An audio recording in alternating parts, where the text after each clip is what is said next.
Hey everyone, we're here today to install the Walking Dead fish tank topper. It's from Stern and it's pretty easy to install.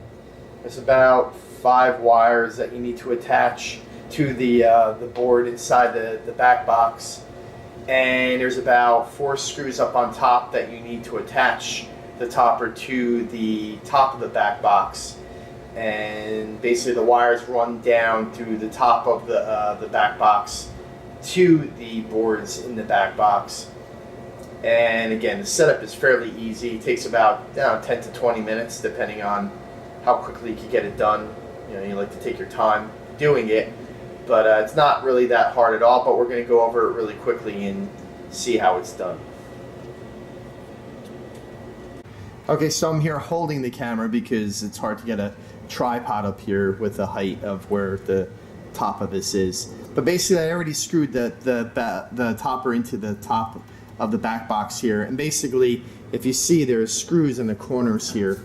So there's 4 of these screws that screw in. This is one big like metal plate that kind of goes to the end of here, and then if you look on that side, that's where all the wires are hidden under. There's a little nut that you need to lift off to take that plate off, and then the wires kind of run under that come harnessed to this topper, and they run underneath that just to kind of hide the wiring, and it slides there. And then there's a hole over here in the back box, or the top of the back box here, where the wires go through, and there's like a little thing that you pop out. But the screws, like when Stern ships those machines out, these screws are already in the top over here. You need to unscrew them. They don't come with the kit, they're already here. So there's like 6 of them, but you only use 4 for this, so I put the rest away. There might be 8, I forgot, but there's more than what you need, so I put the rest in the coin box inside the machine. So, you know, if you needed them for anything down the road, you have them. But basically that's kind of how it goes. And then basically the wire goes down here, and this is the harness right here, and it comes all the way down. And then if you look down here, there's another board you need to screw into here that comes with the kit. And on the wiring harness, there's a little wire here that goes into that little board for the wiring. We'll go over that in a minute. But basically that's pretty much the kit. So you screw the top of the topper in, you run the wiring down the back of the back box here through the hole that's on top, and that's really it. So the harness kind of lies here, and then we're just going to go over how the wiring goes into the harness. And with my kit, Stern forgot to include the instructions, so I kind of winged it, and I kind of figured out just how to do it on my own. But I'm going to include the instructions on my website. I'll give a link to my blog of where they are, and my video on my YouTube page of how to get those if yours doesn't come with it, so you have the instructions handy if you needed it. So basically now we'll just kind of go over again the wiring of this and where the wiring goes. So if you're going to do this at home, you know, you could just follow my instructions, and it's again fairly easy. Okay, so now we're in the back box of the pinball machine, and again the 3 connectors you're kind of working with here is J6, or I'm sorry, J7 that's here, J6 that's here, and this little board that's over here that comes with the kit that you need to screw into the back box. So there's 4 nuts that the board kind of just presses into. There's already preset screws that pop out. You pop the board on it, then you put the nuts on here, and that's it. So that's how the board fastens on. So again, this little plug that's on the harness just plugs into this harness here, like that. It's keyed, so you can only put it in one way. So that's that.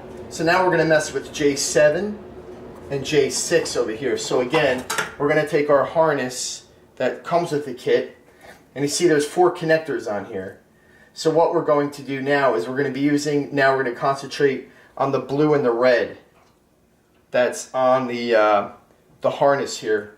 As you can see, they're color coded. You got a red and you have a blue. So Stern includes a blue, what do you call it, like a kind of a splitter in a way, and a red one. So what we're going to do is take the red and attach the red connector that's here onto that.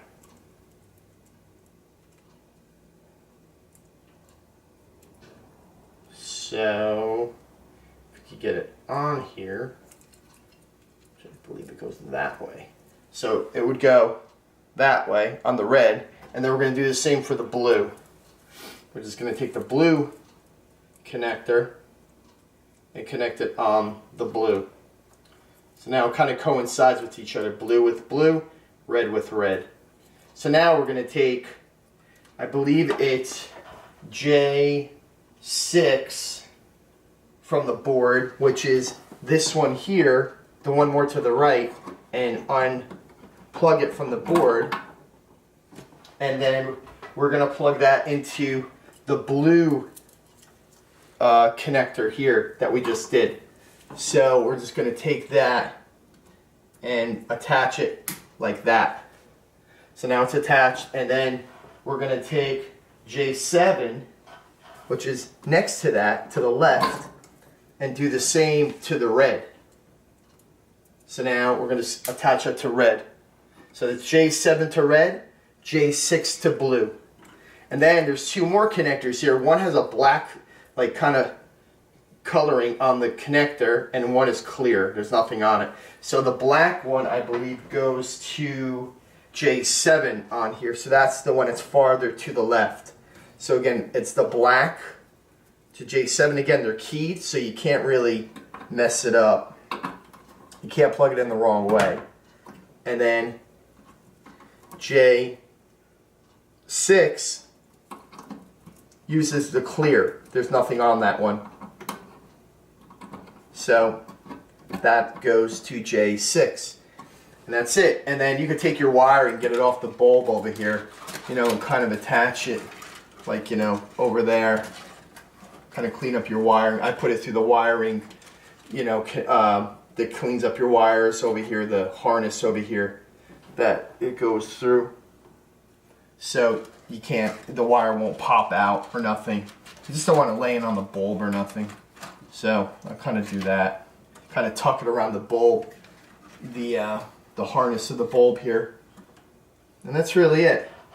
And again, this little wire goes to the little board that's here that we did before. And that's it. So that's all the connectors for the board. So make sure I get that in right. Yeah, it's in right. And that's it. So now we'll just turn on the pinball machine and look at the topper lit up. It kind of, I think it just kind of like glows different colors for gameplay. It's not like Kiss where the lights blink and it's interactive with the game. I think it kind of just goes through some LED changes throughout the game. So let's turn on the machine and check out the topper.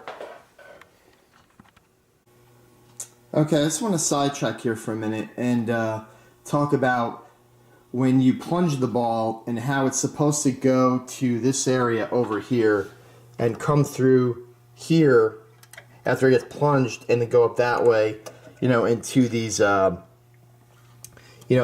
target areas up here.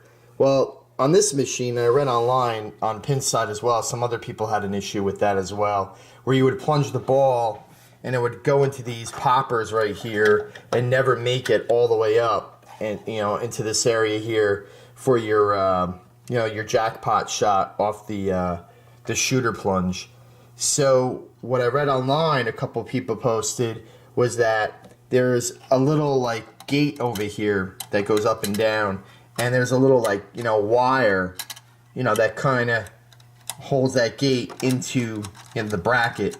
Well, that wire was actually hanging on, there's a Phillips head screw right here where it screws that down into a plastic or a post over here. And that was kind of catching on that screw. So I kind of did the same thing too. And what I did was I took off this ramp over here. There's two screws that hold it down over here on the flap.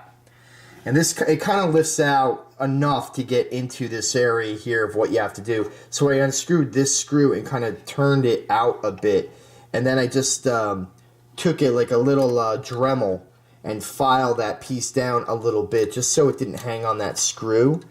So it seems like it's better. It's not hanging and it doesn't stretch over, you know, far enough to that screw. I don't know if you could see it through the plastic, but that's a screw that I took off. And this little metal part here where the, you know, the actual gate is, you know, so it doesn't hang on that screw no more, no matter what you do. So it was kind of binding a bit. And then also here where this metal ramp comes out here, this guide we'll call it, that directs the ball up that way.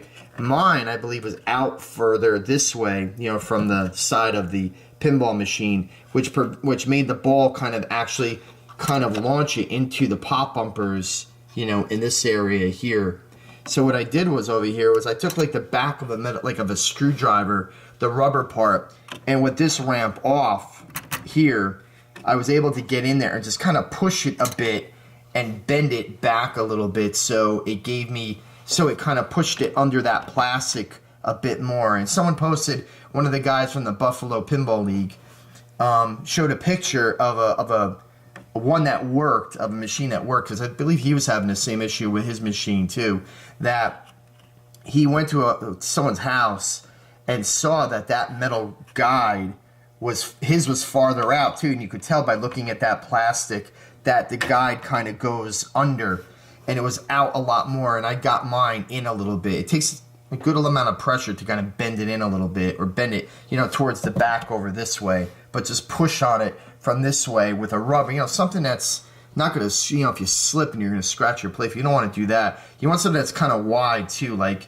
a screwdriver top, you know, like the handle part, like a big one. That's what I used, and just kind of pushed it a bit, and it gave me enough room. I'm getting probably about 90% of my shots getting up all the way here now, where before it was probably like, if 50%, like it wouldn't really go at all. So by doing these two adjustments, kind of sanding down that gate wire and bending that metal ramp in there, or that guide back further to get, you know, to get more under this plastic here, it seemed like it worked. So it's not 100%, but it's a good, like I said, 90%. It's a lot better than what it was. So that's a good adjustment. I want to thank those guys kind of for posting that on Pinside, and I'll post that post on my blog so you can take a look at it if no one has looked at it.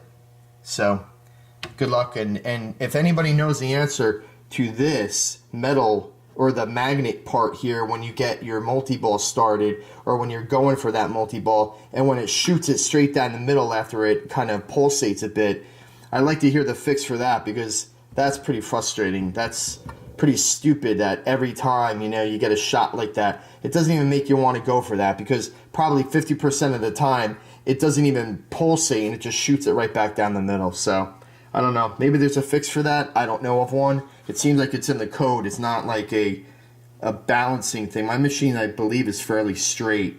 If it wasn't straight, it wouldn't go down the middle, I guess. So maybe I'll turn it to the left or the right so it goes to one of the flippers. So, and this magnet's not too bad. Sometimes you'll get that, but not as bad as that one. So if anyone knows of a fix, email me, and I'd like to know what you did for that fix.